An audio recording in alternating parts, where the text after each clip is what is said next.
It is now turned deadly. More than 30 states, the oppressive heat. It'll feel like 115 degrees in some places. Tonight, the nursing home, the air conditioning failing, the emergency evacuations. The former pro football player dying of heat stroke. The electrical explosion leaving thousands without power. And in New York City, the new warning after the blackout just days ago. Ginger Zee times this all out. President Trump doubling down tonight, no longer saying he's upset with those who chanted "send her back." What he's saying now. And First Lady Michelle Obama tonight not directly referencing the headlines, but tweeting late today.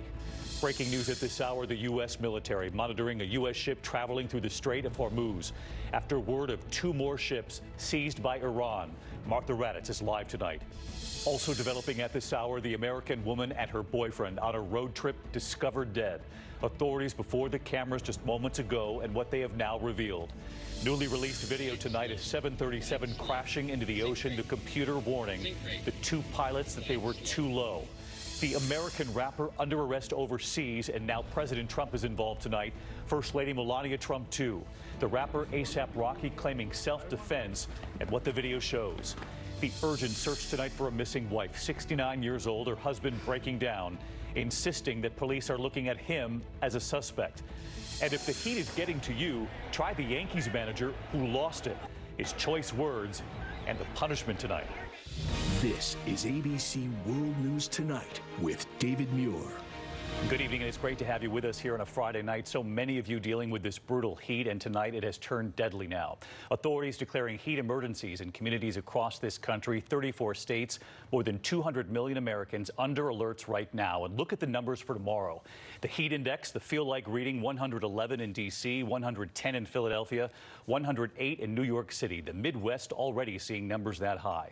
Tonight, the former pro football player who died of heat stroke and the power station exploding, leaving thousands without power, and several subway lines shut down just moments ago here in New York City.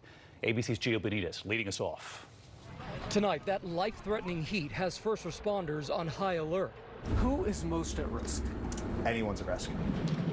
We spent the day with paramedics in the Philadelphia suburbs. They tell us there's a reason why parents need to watch their kids. When you're talking about children, you're talking about their body temperature rising, what, 3 to 5 times faster than adults? Correct.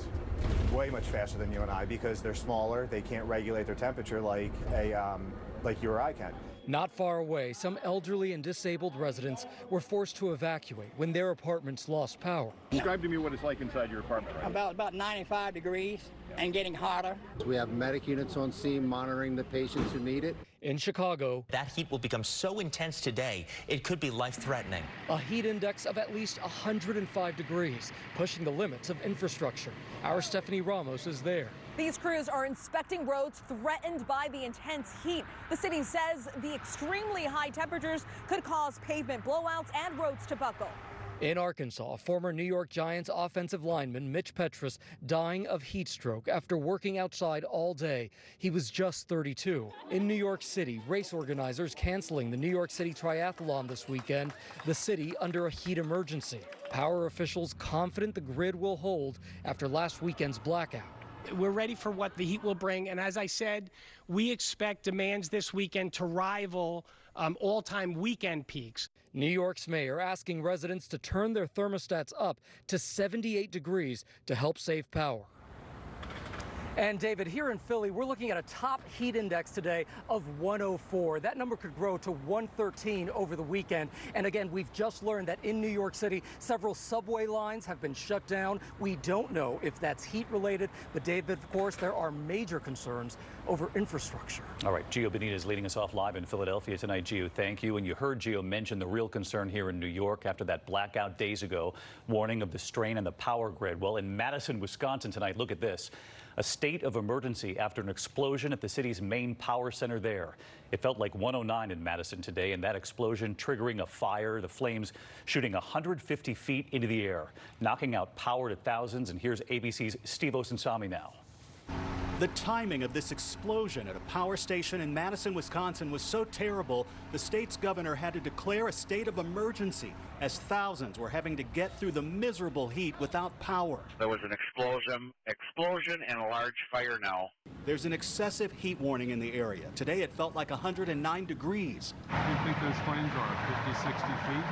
Government employees at the state capitol were told to leave their hot and humid offices and head home. We're checking in with any place that we think have young people, have seniors, have folks that are likely to be without air conditioning in this heat. Adding insult to injury, a second substation caught fire. Authorities believe both were caused by mechanical issues. The power is back on tonight, but power companies from Madison, Wisconsin, all the way up the East Coast are watching out for these kind of breakdowns in this heat. David? All right, Steve Osunsami and Gio Benitez, our thanks to both of you. Let's get right back to Chief Meteorologist Ginger Zee with us again tonight, live along the Palisades Parkway, tracking it all for us. Hi, Ginger. Hi, David. Some of the numbers as far as heat indices go, blowing our minds. Sheldon, Iowa comes away with one of the highest I've seen all day, 121. And look at those excessive heat warnings and advisories that stretch from Oklahoma to Vermont and even Maine. The core of that heat, 115 Iowa City, 117 over Omaha. That's right now, but that core, watch as it slides east because it's going to make its way and settle into the northeast on Saturday. That's the hottest day. Philadelphia to Norfolk feels like 110, 111 Washington, D.C., and Hartford, Connecticut. Now, when you've got this much heat and humidity, it's inevitable you've got to have severe storms. There's a severe thunderstorm watch from Cleveland to Binghamton, New York, a tornado watch in parts of Wisconsin and Minnesota, David. We're thinking about the millions in the path of this heat this weekend. Ginger, our thanks to you again tonight. The president late today no longer saying he is unhappy with those crowds chanting "Send her back," tonight calling them incredible patriots. And earlier this week, this outraged the reaction. The president, when asked about it, said, "I am joining the fight." Tonight, what he's saying now, and former First Lady Michelle Obama, who did not mention the news directly, though she did weigh in today with a tweet. Here's ABC's Kira Phillips tonight. Tonight, President Trump defending his North Carolina supporters who chanted this about Minnesota Congresswoman Ilhan Omar, who came to the U.S. as a child refugee from Somalia. The chant was inspired by the president's racist tweet suggesting 4 Democratic congresswomen go back to the countries they came from, even though all are American citizens and 3 of them were born here. Under pressure from his own party, the president said he felt a bit badly about the chant and was not happy. Today, a different tune. You know what I'm unhappy with? I'm unhappy with the fact that a congresswoman can hate our country. Those people in North Carolina, that stadium was packed. It was a record crowd, and I could have filled it 10 times, as you know. Those are incredible people. Those are incredible patriots. Later, I asked him, the chant, "Send her home," is it racist to you? Say it. The chant, "Send her home," is that... You know what's racist to me? When somebody goes out and says the horrible things about our country, the people of our country, I think to me that's a disgrace, and we should never forget it. We're dealing with people that hate our country. Tonight, Michelle Obama speaking out. The former First Lady doesn't mention the president by name, but her aim is clear, tweeting, "What truly makes our country great is its diversity. Whether we are born here or seek refuge here, there's a place for us all. We must remember, it's not my America or your America, it's our America." So let's get right to Kira Phillips live at the White House tonight. And Kira, world leaders are watching this from afar, and they're now weighing in on the chants and how the president is handling this. Indeed, strong words, too. Referencing, David, the president's racist tweet, Canadian Prime Minister Justin Trudeau saying the comments made were hurtful, wrong, and completely unacceptable. And German Prime Minister Angela Merkel also weighing in, declaring that she stands in, quote, solidarity with the 4 congresswomen. David? Kira, thank you. We are also monitoring rising tensions with Iran tonight. The U.S. military is monitoring an American container ship traveling through the Strait of Hormuz after word that Iran has now seized 2 more ships there. Let's get right to Martha Raddatz. She's live in our Washington bureau tonight. And Martha, what do we know about the seized ships? Well, the Iranians seized a British flag tanker with 23 crew members in the Strait of Hormuz, claiming it had violated maritime rules. A Liberian flag tanker was also briefly seized. The British Foreign Secretary saying he is extremely concerned by the seizure, calling it unacceptable. President Trump saying today that this shows that Iran is nothing but trouble. And David, this is a serious escalation. And Martha, in the meantime, Iran is denying what was reported last night here. The U.S. saying that it had destroyed an Iranian drone, and Iran now showing video that they claim proves it. Right, David. Iranian state TV aired video they claim came from the drone that the U.S. says it destroyed. The video has a timestamp, which would be after the hour that the U.S. said the drone went down. But there is no proof that the timestamp is accurate. And the White House today said there is very clear evidence the Iranian drone was destroyed by the U.S. military, David. All right, an escalation indeed. Martha Raddatz, thank you. Tonight, an American man accused of being an ISIS fighter is in federal custody, facing terror charges now. Prosecutors say 42-year-old Ruslan Asainov, a naturalized citizen born in Kazakhstan, left Brooklyn for Syria in 2013, where he joined ISIS, they say becoming a sniper and then a trainer of new recruits. He was arrested after allegedly enticing a person to join ISIS. That person turned out to be an NYPD informant. Now to a news conference held just a short time ago. An American woman and her boyfriend discovered dead on the side of the road in Canada. China Deese from North Carolina and her boyfriend Lucas Fowler were found on the side of a remote Canadian highway, in fact. They believe the couple was murdered. Here's Matt Gutman. Tonight, Canadian police know that this young couple's road trip ended violently on a lonely stretch of the Alaskan highway.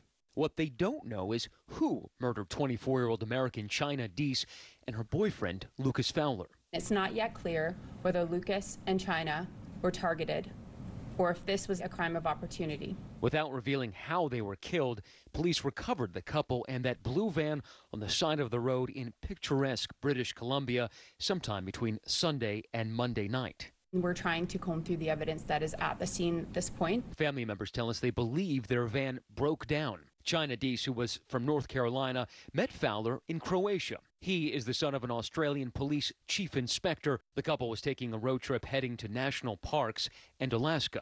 Tonight, Deese's mother telling ABC News, this Southern girl meets this wonderful Australian man. They were just so in love, and both loved traveling.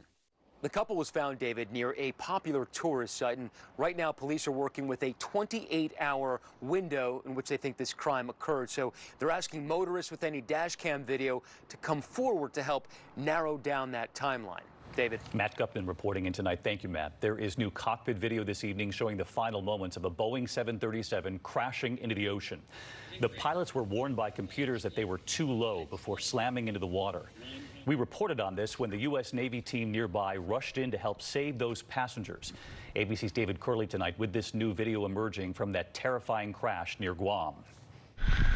In the September crash, short of a runway, we saw U.S. sailors racing to the 737 jetliner to pull passengers out of the aircraft. 14 over there. Tonight, a highly unusual recording inside the cockpit. Approaching minimums. As the jet was trying to land in bad weather near Guam, minimums. That is the computer warning the two pilots that they're too low. Sink rate. Sink rate. And their flight path means they will not make the runway.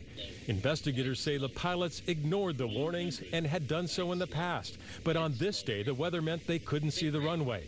The last warning, they're 100 feet above the water. 100. The jetliner bounced on the water of the lagoon several times before settling and filling with water.